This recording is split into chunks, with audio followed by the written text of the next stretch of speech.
দর্শক এই মুহূর্তে দেখছেন কিন্তু আইন শৃঙ্খলা রক্ষাকারী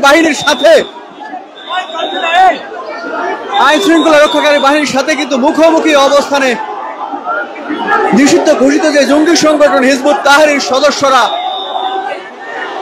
বর্তমানে মুখোমুখি অবস্থানে কিন্তু আইন শৃঙ্খলা রক্ষাকারী বাহিনী। আজকে কিন্তু নামাজ পরবর্তী সময়ে কিন্তু হিজবুত তাহরীর কিন্তু তাদের একটি কর্মসূচি ঘোষণা করেছিল, আর সেই পরিপ্রেক্ষিতে কিন্তু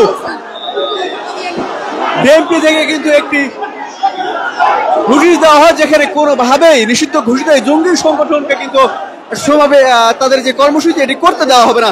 আমরা কিন্তু দেখতে পেয়েছি বাইতুল মোকাররমের নামাজ শেষ হওয়ার সাথে সাথে কিন্তু রাস্তায় দাঁড়িয়ে কিন্তু আসলে তারা একত্রিত হন এবং নিষিদ্ধ ঘোষিত যে জঙ্গি সংগঠন তা হিজবুত তাহরীর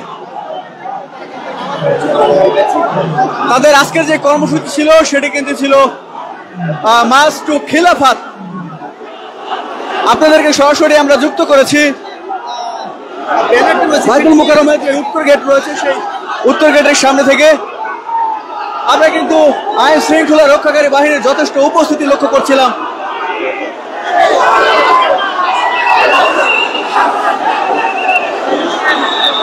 বর্তমানে কিন্তু আইন শৃঙ্খলা রক্ষাকারী বাহিনীর সাথে কিন্তু একটি মুখোমুখি অবস্থানে কিন্তু রয়েছেন তারা।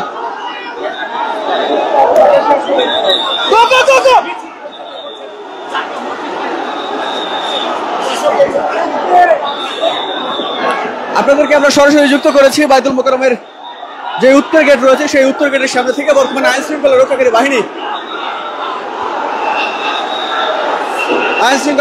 বাহিনী তাদেরকে বাধা দিচ্ছেন এবং সেই বাধা উপেক্ষা করে কিন্তু তারা হিজবুত তাহরীর যে সকল সদস্যরা রয়েছে তারা কিন্তু সামনের দিকে অগ্রসর হচ্ছেন।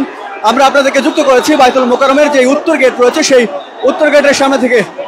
আজ কিন্তু শুক্রবার, তারা কিন্তু আগে ঘোষণা দিয়েছিল নামাজ পড়ে কিন্তু তারা তাদের যে কর্মসূচি সেই কর্মসূচি পালন করবে।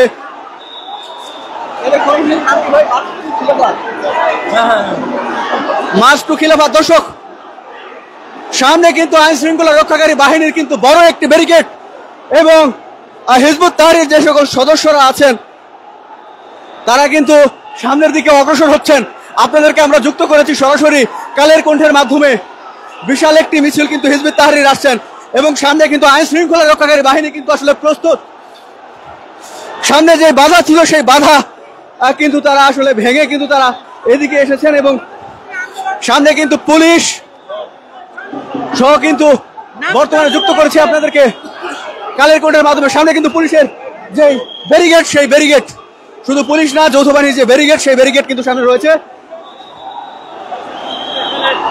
এই মুহূর্তে কিন্তু মুখোমুখি অবস্থানে আইন শৃঙ্খলা রক্ষাকারী বাহিনী এবং হিজবুত তাহরীর সদস্যরা।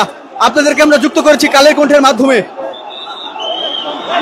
আইন শৃঙ্খলা রক্ষাকারী বাহিনীর সাথে কিন্তু বর্তমানে মুখোমুখি অবস্থানে দর্শক আইন শৃঙ্খলা রক্ষা বাহিনীকে ঠেলে দিয়ে তারা সামনের দিকে অগ্রসর হচ্ছে। আইন শৃঙ্খলা রক্ষা বাহিনীকে তারা ঠেলে দিয়ে কিন্তু সামনের দিকে অগ্রসর।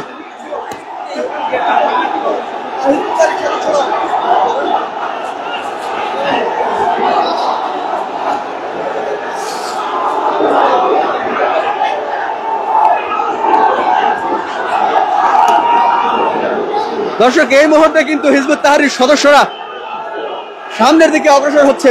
আইন শৃঙ্খলা রক্ষাকারী হিজবুত তাহরীর এটি আসলে করতে দেওয়া যাবে না। আজকে কিন্তু আমরা দেখছি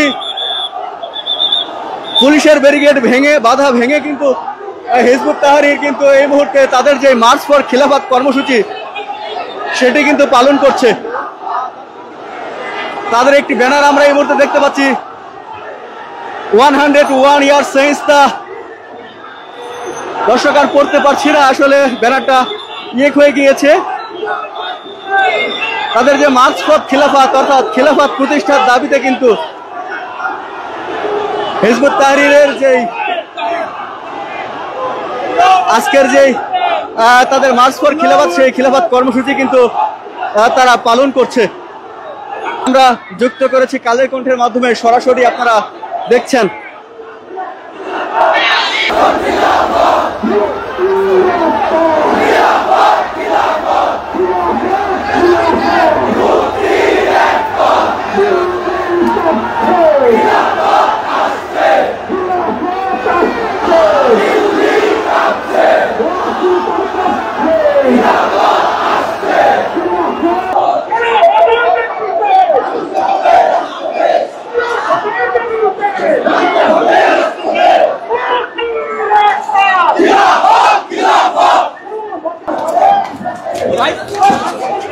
দর্শক এই মুহূর্তে কিন্তু টিয়ার শেল মারা হচ্ছে মনে হয়। দর্শক এই মুহূর্তে কিন্তু কি বার্তা ভাই?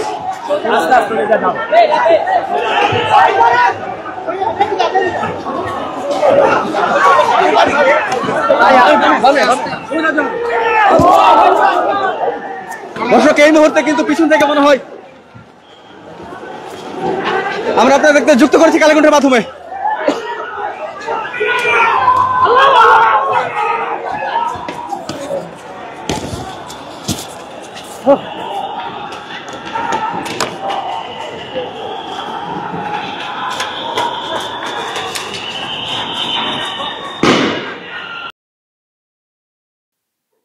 আর কি হবে, টিয়ার সেল আর পেছনে ফাটিয়ে কি হবে?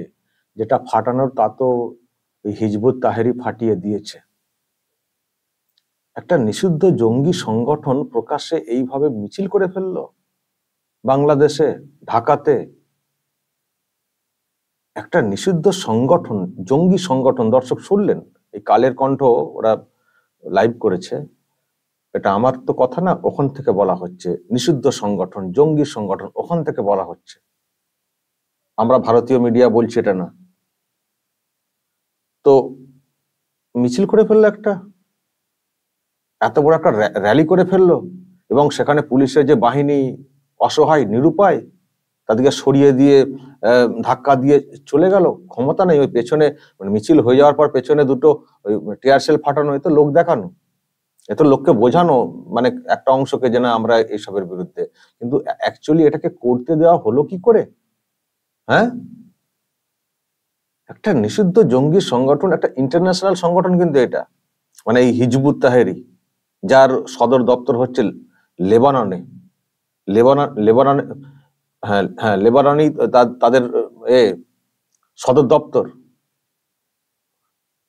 মানে বিভিন্ন দেশে এই সংগঠনকে নিষিদ্ধ ঘোষণা করে দেওয়া আছে, এবং 2009 সালে বাংলাদেশেও এই সংগঠনকে নিষিদ্ধ ঘোষণা করা হয়েছিল, নিষিদ্ধই ছিল।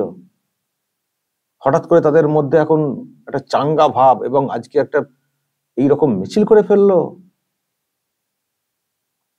পরিবর্তিত সরকার অ্যাকচুয়ালি কি করছে, কাদেরকে মদত দিচ্ছে, সেটা একেবারে পরিষ্কার। তবে ফল কিন্তু ভালো হবে না।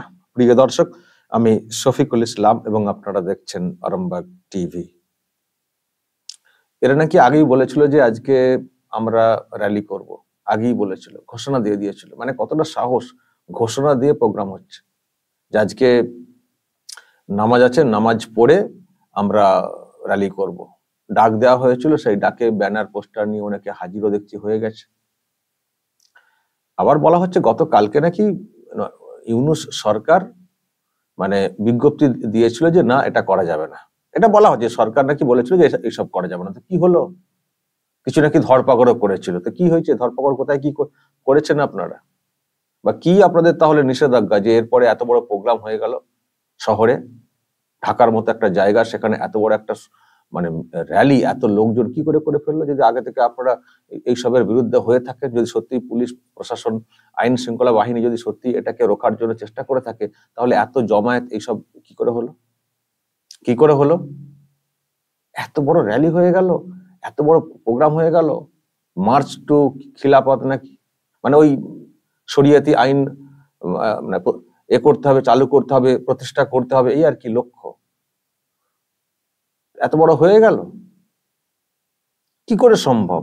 যদি না শাসকের মদত থাকে সম্ভব? দর্শক, এগুলো পুলিশের বাহিনী আছে, আছে তো আছে, ওই ধাক্কা দিয়ে সরিয়ে চলে গেল।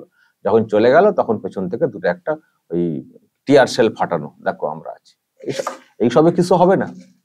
দেশের হালটা এমন জায়গাতে পৌঁছে গেছে, আইন শৃঙ্খলা বাহিনীও অসহায়। সেনাপ্রধান তো নিজেই বলেছেন কদিন আগে, অসহায়। আবারও বলছি, অসহায় যে ব্যাপারটা, সেটা হচ্ছে যে ওই একটা অংশের তো মদত আছে না, সরকার যারা রয়েছেন। এবং আপনারা তো জানেন যে উপদেষ্টা একজন আছেন, যাকে নিয়ে একটা বিরাট বিতর্ক তৈরি হয়েছিল, তারও নাম এই সংগঠনের সঙ্গে জড়িয়েছিল, হিজবুত। তো যখন তাদের মানে তারা যখন সরকারে আছেন, তো সেখানে এইসব সংগঠন দাপিয়ে মিছিল করবে, র্যালি করবে, এটা তো পরিষ্কার। কিন্তু প্রশ্ন, এই যে সংগঠন এরা যেটা চাইছে ওটাই কি সরকারের বক্তব্য? সরকারও কি চাই ওই খিলাফত, ইসলামিক মানে আইন প্রতিষ্ঠা করা? এটাও কি তাহলে সরকার চায়? তাহলে সরকার গণতান্ত্রিক সরকার, সকলকে নিয়ে চলার সরকার, সকলকে নিয়ে চলতে চাই বলে ওই ছাত্র দল একটা নাকি দলও তৈরি করেছে, তাহলে সেই সব করার কি দরকার? তাহলে এই হিজবুত তাহরীরের সঙ্গে মিশে গিয়ে যেমন যেমন ওরা চাইছে তেমন তেমনই তাহলে চলুক বিষয়টা। ভোট টোট এসবের দরকারও নেই, কিছু দরকার নেই, ওদের মতো ওরা যেমন যেমন বলছে তেমন তেমন ভাবে তাহলে শুরু করে দিক। তবে বেগ পেতে হবে, বেগ পেতে হবে। যাদেরকে উস্কানি দিয়ে মদদ দিয়ে এইসবগুলোকে করতে দেওয়া হচ্ছে, বেগ পেতে হবে। একদিন দেখবেন এদের হাতেই ওইসব লোকজনদের কল্লা যাবে, কল্লা। যখনই মতান্তর হবে, যখনই এদের সব কথা না শোনা হবে, এখন তো মদদ দিয়ে এইগুলোকে করা হচ্ছে, যখন এদের মতো করে চলতে না দেওয়া হবে তখন দেখবেন দর্শক একটা একটা করে কল্লা চলে যাবে, গর্দান চলে যাবে। এই আগুন নিয়ে খেলা হচ্ছে, আগুন নিয়ে খেলা হচ্ছে। শেখ হাসিনা এগুলোকে খুব দমন করে রাখতেন, খুব দমন করে রাখতেন। 2009-তে একে ব্যান করা হয়েছিল, নিষিদ্ধ করা হয়েছিল, আবার চাঙ্গা হয়ে গেছে। ইউনূস আসতেই আবার চাঙ্গা হয়ে গেছে। এত বড় সাহস, এত বড় একটা র্যালি শহরের বুকে করে ফেললো। ওই নামকাও আসতে পুলিশ বাহিনী ওই দাঁড়িয়ে এরকম করে দাঁড়িয়ে ধাক্কা মেরেছে, সরে পালিয়ে গেছে। আর চলে যাওয়ার পরে টিয়ারশেল ফাটাচ্ছে পেছন থেকে। হয়তো খানিকটা ছুটোছুটি, হয়তো খানিকটা ধরপকড় কিছু হয়তো হয়েছে, কিন্তু এতে হবে না। গতকাল যদি সত্যিই নিষিদ্ধ করে থাকে, মানে এইগুলো বারণ করে থাকে সরকার, যেটা বলা হচ্ছে যে সরকার নাকি বিজ্ঞপ্তি দিয়েছিল যে এসব করা যাবে না, তারপরেও যদি এই র্যালি আজকে হতে পারে, তারপরেও যদি এই র্যালি আজকে হতে পারে, তাতে এটুকু পরিষ্কার, বাংলাদেশের কপালে বা এই শাসকের কপালে বা যারা শাসন করতে আসতে চাইছে তাদের কপালে দুঃখ আছে, দুঃখ আছে। আর আমাদের ভারতেরও একটা উদ্বেগের ব্যাপারও থাকবে। যদি ওই দেশে অস্থির পরিস্থিতি হয়, যদি ওই দেশে এই সব চলে, তাহলে তার একটা ইফেক্ট নিশ্চয়ই আমাদের দিকে পড়তে পারে। তো আমাদের যেটা কাজ, ভারতের যেটা কাজ, সেটা হচ্ছে বর্ডারকে ঠিকঠাকভাবে কন্ট্রোল করা, নজরদারি বাড়ানো, যাতে করে ওই দিকের বিষয়গুলো এই দিকে না আসে। কিন্তু আজকে যেভাবে আপনারা শুনলেন যে জঙ্গি সংগঠনের যদি এত সমর্থক লোকজন যদি থেকে থাকে, আর থাকেন তো বলবো না, জঙ্গি সংগঠন যেহেতু বলা হচ্ছে, যদি তার সমর্থনে এত লোক যদি বাংলাদেশে থেকে থাকে, তাহলে এই দেশে কি করে গণতন্ত্র আসবে দর্শক বলতে পারেন আপনারা? বা এই দেশে যারা ওখানে সংখ্যালঘু সনাতনী, তারা কি করে নিশ্চিতভাবে থাকবেন, কি করে আপনারা বলবেন? এই রকম সংগঠন, নিষিদ্ধ সংগঠন, তার লোকজনের সমর্থকের সংখ্যাটা দর্শক দেখুন কি সংখ্যা আজকে বের হয়েছে। চাপা ছিল, এখন এনার্জি পাওয়া গেছে, বেরিয়ে পড়েছে। সংগঠন র্যালি কি বিরাট, কত বড়! তো কি করে ওখানে গণতান্ত্রিক সিস্টেমে সরকার চলতে পারে, কি করে চলতে পারে? ফলে দেশের অবস্থা ভালো না আগামী দিনে। আজকে যা দেখা গেল, আগামী দিনে খুব খারাপ অবস্থা হবে। আর চিন্তার যে বিষয়টা, ওখানে যারা রয়েছেন সংখ্যালঘু সনাতনী হিন্দু বিশেষ করে, তাদের ভবিষ্যৎ আমার কিন্তু খুব একটা ভালো লাগছে না। দর্শক, যদি এই নিয়ে আপনাদের কিছু বলার থাকে অবশ্যই বলবেন, কমেন্ট বক্সে নজর রাখবেন। আরামবাগ।